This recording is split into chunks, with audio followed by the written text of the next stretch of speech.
ఉంటే ఏదో ఒక గాలి నన్ను కిందికి విసిరేస్తుంది.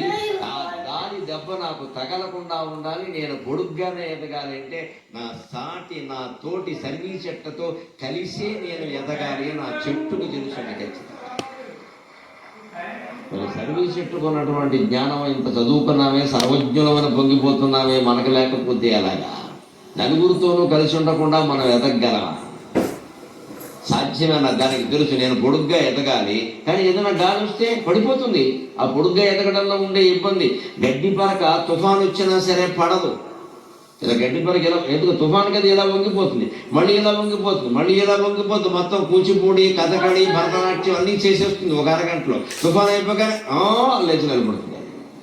గరికిపాటి అంటే ఎక్కడైనా అంతే లెక్కది. ఏ కష్టం రాని, ఏ నష్టం రాని, ఏ అవమానం జరగని, ఏ ఇబ్బంది జరగని, తాత్కాలికంగా తల ఉంచి వాడెవడో సంతోషిస్తాడు, అల్పజ్ఞుడు వాడు వెళ్ళిపోయాడు, మన మామూలే. ఎక్కడంతే మన ప్రతిభను ఎవడో ఆపలేడు, మన ప్రభను ఎవడో ఆపలేడు. అవసరమైన చోట తల వంచడం ఎప్పుడూ తప్పు కాదండి.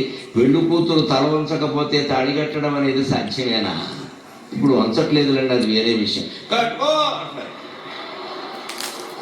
ఇప్పుడు వంచట్లేదు, అక్కడ కూడా వంచడానికి ఎవరు ఇష్టం అట్లేదు. శుభ్రంగా కాళ్ళు చాపేసి ఆ చూపు కూడా పెళ్లి కొడుకు మీద ఉండదు, వీడియో తీసేవాడి మీద ఉంటుంది. నమస్తే ఫోటోలు తీసేవాడి మీద ఉంటుంది, పెళ్లి కొడుకు మీద ఉండదు. ఇదో కర్మ, ఎవడు తాళి కడుతున్నాడో తెలియదు. ఇక్కడ వాళ్ళు ఫోటో సరిగ్గా తీసాడు లేదా తాళి సరిగ్గా కట్టడం ముఖ్యం. పూర్వం అయితే సిగ్గులో మొగ్గైపోయి ఇలా ఉంటే పాపం వెనకాల వాళ్ళ అక్కగానో చెల్లెలో ఉండి ఆ జడ పైకి లాగేవారు, హనుమంతుడు తోక పైకి లేపినట్టు. అప్పుడు ఏదో 2 ముళ్ళు వేసేవాడు, పాపం 3 ముళ్ళు వేసేవాడు. ఎంత సరదాగా జరిగేది కార్యక్రమం. తల ఉంచకుండా ఏమవుతాయండి? ఎంత వెన్న రావాలంటే వేలు వంగాలమ్మ. వెన్న చాలా సున్నితమైన పదార్థం. వెన్న కంటే మెత్తగా ఏది ఉంటుంది? వెన్నను మీరు చెయ్యంతా పెట్టి తీయలేరు, చెయ్యంతా మరక అయిపోతుంది తప్పితే వెన్న రాదు. ఒక్క వేలు, చూపుడు వేలు ఇలా వంచి, గొడవలు వంచినట్టు వంచి వెన్నలో ఇలా వచ్చి తీస్తే శుభ్రంగా 1/4 కేజీ వెన్న వచ్చేస్తుంది. అంటే వేలు వంగితే కానీ వెన్న అయినా రాదు. మనిషికి వినయం ఉంటే తప్ప దేన్ని సాధించలేడు, దేన్ని సాధించలేడు. అతి సున్నితమైన వెన్న పూసని మనం తీయాలన్నా వేలు వంగాలి కదా. ఏ వేలు నేను వంగను అంటే వెన్న రాదండి. మీరు చెంచాతోనూ గరిటతోనూ తీసి వెన్న తినకూడదు. తల్లి వేలుతోనే తీసి బిడ్డ నోట్లో పెడుతుంది. దాని అందం వేరు, దాని రుచి వేరు అసలు. అది అలా చేయాలంటే ఈ వేలిలా వంచాలి. నేను వంగనని ఇలాగే ఉంటే వెన్న ఎలా వస్తుందండి? అంటుకుపోతుంది. కానీ వేలికంతా మనం వంగాలి. అందుకోసం మనం గుడిలోకి వెళ్ళగానే ఖచ్చితంగా మనం తల వంచి స్వామివారికి నమస్కారం చేస్తాం, చెంపలు వేసుకుంటాం. దేవుడి దగ్గర కూడా వంగకపోతే ఇంకెక్కడ వంగుతావు నువ్వు? ఇక్కడ సర్వాధికారి, సర్వజ్ఞుడు, సర్వశక్తిమంతుడు అయినటువంటి భగవంతుడి దగ్గర మనం వంగడం అనేది అలవాటు చేసుకుంటే భగవత్ స్వరూపులైనటువంటి పెద్దలు అందరి దగ్గర కూడా వంగడం అలవాటు చేసుకుంటాం. ఈ సంస్కృతి సంప్రదాయాన్ని మనం నిలబెట్టుకోవాలి ఖచ్చితంగా. ఎల్లనేనట్టి ఈ తల్లి ప్రేమలు ఎల్ల దేశముల ఎట్టులుండెడినో తల్లి ప్రేమలు భారతంబ సొంతమ్మో తల్లి పూజలు వేద ధర్మసారమ్మో. ఈ తల్లి ప్రేమలు బహుశా భారతాంబకు సొంతమేమో. ఈ తల్లిని పూజించాలి అనేటువంటి చెప్పే మాటలు కూడా వేద ధర్మాల సారమేమో అని కవి నమస్కరిస్తున్నాడు. మన తల్లి తరువోజ మన పూజ మన జన్మమునకామె మధుమాధవీజ. ఆ రకంగా ననుగన్న తల్లి మృక్కెదా, ననుగన్న తల్లి మృక్కెదా, నన్ను గన్న తల్లినే ప్రార్థింతు. ననుగన్న తల్లి మృక్కెదా, నన్ను గన్న తల్లినే ప్రార్థింతు. నన్ను మరువకుండగా, నన్ను మరువకుండగా, నిన్ను మంచి దారి నడుపుచునుండన్. ననుగన్న తల్లి మృక్కెదా, నన్ను గన్న తల్లినే ప్రార్థింతు. మనందరికీ తెలియనటువంటి జగదాంబ స్మరణని మహాకవి కాళిదాసు రచించిన దేవి అశ్వధాటి స్తోత్రం ద్వారా మనం తెలుసుకునేటువంటి ప్రయత్నం చేద్దాం. ఇది భాద్రపద మాసం, బహుళ చవితి. సరిగ్గా వినాయక చవితి వెళ్ళి 15 రోజులైంది. ఈ మాసం చాలా గొప్పది, అందులో ఈ పక్షం చాలా గొప్పది. దీన్ని మహాలయ పక్షం అంటారు, పితృపక్షం అని కూడా అంటారు. ఈ సమయంలో ఈ కాలంలో చేయవలసింది ఏమిటంటే, చెయ్యని వాళ్ళు ఉంటే ఇప్పుడైనా చేయండి, పర్వాలేదు.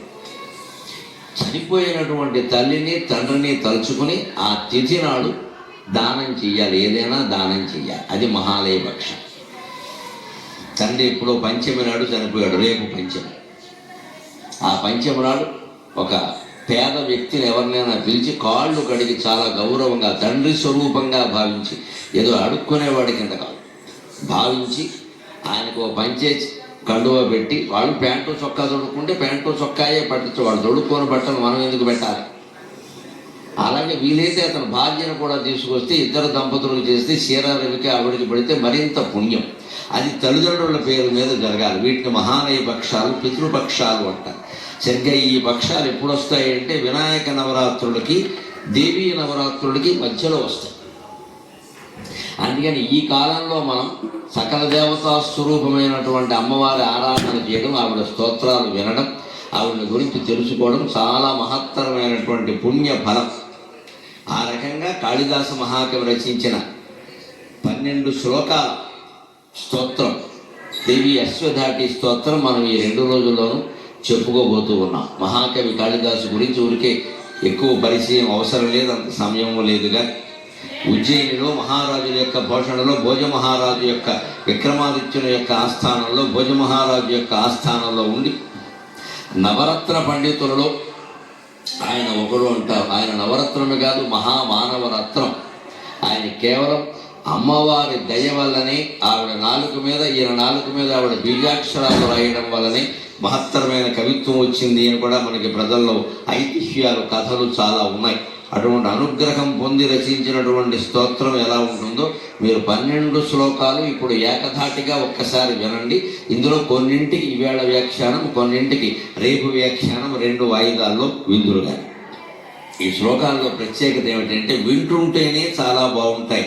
ఉంటాయి తెలుగు పద్యంలో కూడా అంతే, 4 పాదాలు ఉంటాయి. ఉత్పలమాల, చంపకమాల, మత్తేకం, శాబ్దం, ఏదైనా సరే 4 పాదాలు ఉంటాయి. సంస్కృతం నుంచి వచ్చిన సంప్రదాయం. ఈ 4 పాదాల్లో ఆయన ఒకే ఒక అక్షరాన్ని 12 సార్లు ఆవృత్తి చేస్తాడు. 12 టైమ్స్ ఒకే ఒక అక్షరాన్ని 12 సార్లు. సరిగ్గా 4 పాదాలు కదా, 4 3 12. సరిగ్గా ఒక టీ అనే అక్షరం వస్తే మళ్ళీ అన్ని అక్షరాల తర్వాత మళ్ళీ టీ, మళ్ళీ టీ, మళ్ళీ టీ. ఆ రకంగా మొత్తం శ్లోకంలో 4 పాదాలు ఉంటే 4 పాదాల్లోనూ 4 3 12 టీ. కాఫీలు ఉండవు ఎక్కడ, అన్ని టీలే. అలా టీ ప్రాసతో ఒక శ్లోకం. పా, పార్వతీదేవిలో పా, ఆ ప్రాసతో ఒక శ్లోకం. అళీ, కాళీ అన్నదాంట్లో ళీ, ఆ ప్రాసతో 12 ప్రాసలు వాడుతూ ఒక శ్లోకం. లా, లాలిత్యం అన్నదాంట్లో లా, ఆ లాకార ప్రాసతో 12 లాకారాలు వాడుతూ ఒక శ్లోకం. ఇంకోటి బిందుపూర్వకమైన బ, అంబా, కంబా అన్నదాంట్లో 0 బ, ఆ 0 బ, అంబా అనేదాన్ని 12 సార్లు వాడుతూ ఇంకొక శ్లోకం. సా, సాహిత్యం అన్నదాంట్లో సా, ఆ సాకారాన్ని వాడుతూ ఇంకొక శ్లోకం. అలాగే మరొక శ్లోకం 0 క, ఇంకా, గంకా, చింకా, ఇంకా, 0 కాతో 12 ప్రాసలు అదే రకంగా వాడుతూ మరొక శ్లోకం. అలాగే ఉంభా, గుంభా, రంభా, జంభా, ఇలాగ 0 భాతో వస్తూ ఒక శ్లోకం. 12 ప్రాసలు వాడుతూ ఒక శ్లోకం. ఇంకోటి అతి కఠినంగా క్ష, దక్ష, శిక్ష, రక్ష, కక్ష, ఇలాంటి వాటిలో ఉండే క్షకారం, అది కూడా దీర్ఘం వాడుతూ 12 ప్రాసలతో ఒక శ్లోకం. అలాగే బిందుపూర్వకమైన ద, బృంద, వంద, మరంద, అటువంటి బిందుపూర్వకమైన దకారం వాడుతూ మరొక శ్లోకం. అలాగే త్ర, యత్ర, తత్ర, పుత్ర, మిత్ర, పుత్ర, ఈ రకంగా త్రకారం, తా కింద రావత్తు ప్రాసతో 12 ప్రాసలు వాడుతూ మరొక శ్లోకం. చివరిగా 0 ధ, బంధ, గంధ, మంధ, ఇలా 0 ధ వస్తూ మరొక శ్లోకం. ఈ రకంగా 12 రకాల ప్రాసలు ఒక్కొక్క శ్లోకంలో 12 సార్లు వాడుతూ మహాకవి 12 శ్లోకాలు రచించాడు. మీరు అదృష్టవంతులు, దాన్ని వినబోతున్నారు ఈ 2 రోజుల్లోనూ కూడా. ఇప్పుడు దాన్ని వరుసగా ఒక్కసారి మనం పారాయణ చేసుకుని అమ్మవారి పాద పద్మాల దగ్గర ఆవిడ అనుమతి తీసుకుని వ్యాఖ్యానాన్ని ప్రారంభిద్దాం.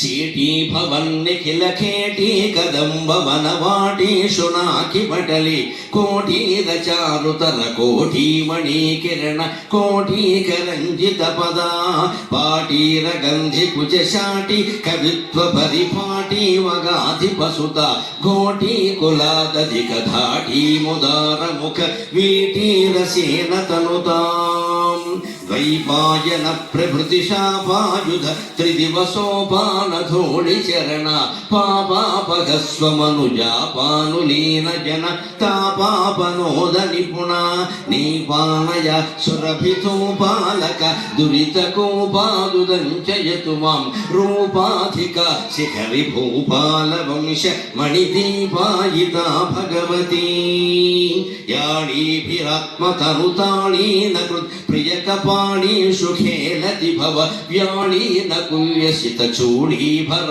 చరణథోళీల సన్మునిగణ యాళీభృతిస్రవసితాళీ దళం వకతి యాళీక శోభితిలక సాళీకరోతు మమ కాళీ మనస్వపద నాళీక సేవన విధౌ బాల అమృతంశు నిభపాల మనాగరుణ చేల నితంబ ఫలకే కోలాకలక్షపిత కాలామరా కుశల కీలాల శోషణ రవి స్థూలాకుచే జలదనీలాకచే కలిత లీలా కదంబ విపినే శూలాయుధ ప్రణతిశీల విధాతు హృది శైలాధిరాజతనయ కంబావతీవ సవిడంబ గళేన నవతుంబా భవీన సవిధ బింబాధర వినత శంబాయుధాది నికురుంబా కదంబ విపినే అంబా కురంగ మద జంబాళ రోచిరిక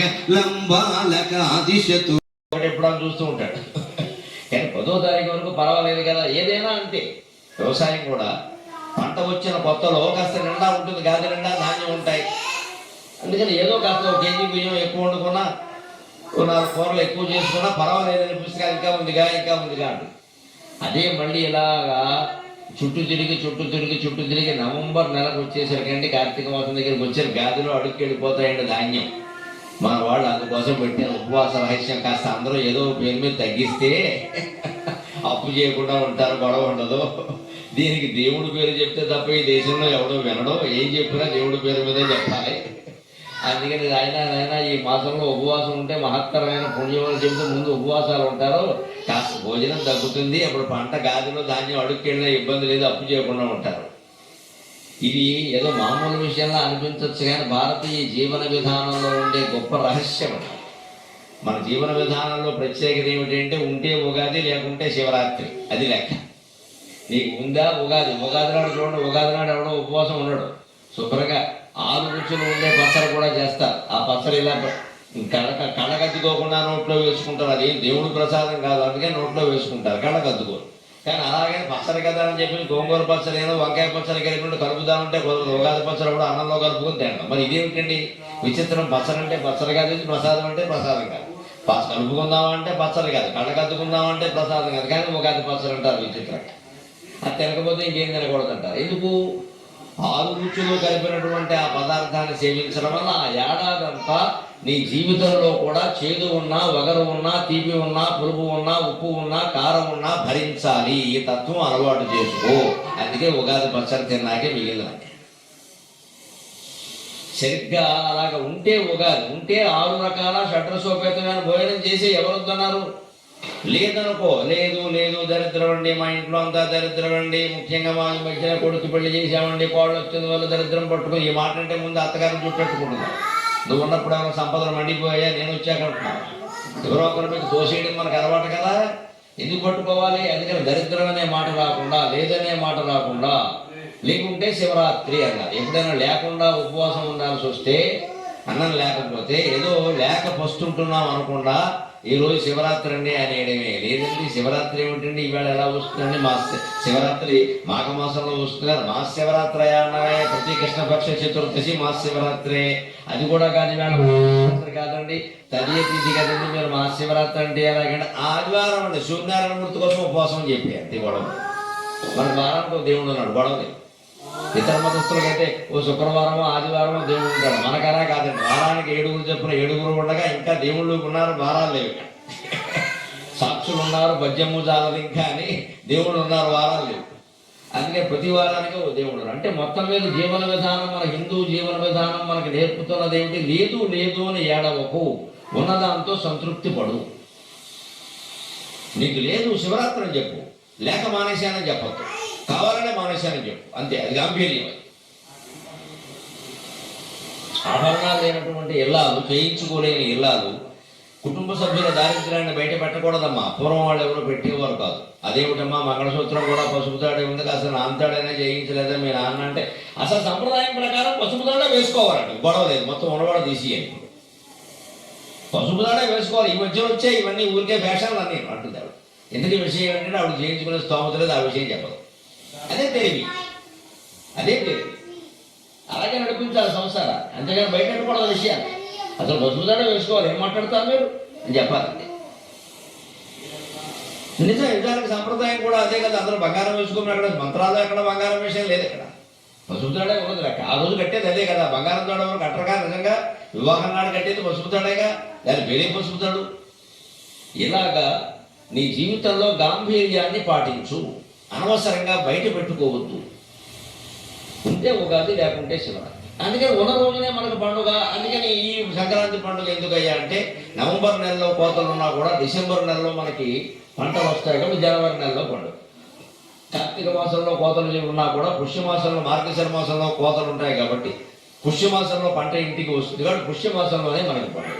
అంటే మనకి ఏం చెబుతోంది మన సంస్కృతి? అనవసరంగా పండుగల పేరు మీద, రకరకాల ఊరేగింపుల పేరు మీద, ఉత్సవాల పేరు మీద అప్పులు చేసి ఖర్చు పెట్టద్దు. ఉన్నప్పుడే చేసుకోండి, ఆనందంగా ఉండండి. దేవుడికి మంచి రోజు చెడ్డ రోజు ఉంటుందా? మనకుంటాయి కానీ. అందుకే అన్నీ మంచి రోజులే. నువ్వు సరిగ్గా చేయకపోతే ఏదైనా చెడ్డ రోజే. అందుకని ఉన్నంతలోనే పొదుపు చేసుకుని ఉన్నంతలోనే చేసుకో. వినాయకుడిని పెట్టగలిగితే హాయిగా బంగారం వినాయకుడిని పెట్టి పూజ చేసుకో. లేదనుకో తమలపాకలో పసుపు పెట్టి నమస్కారం పెట్టి, ఇద్దరికి ఫలితం ఒకటే, ఏమీ తేడా ఉండదు. ఇది మన సంస్కృతి. ఆ దివ్యమైనటువంటి సంస్కృతికి మూలం ఏమిటి అంటే మహర్షుల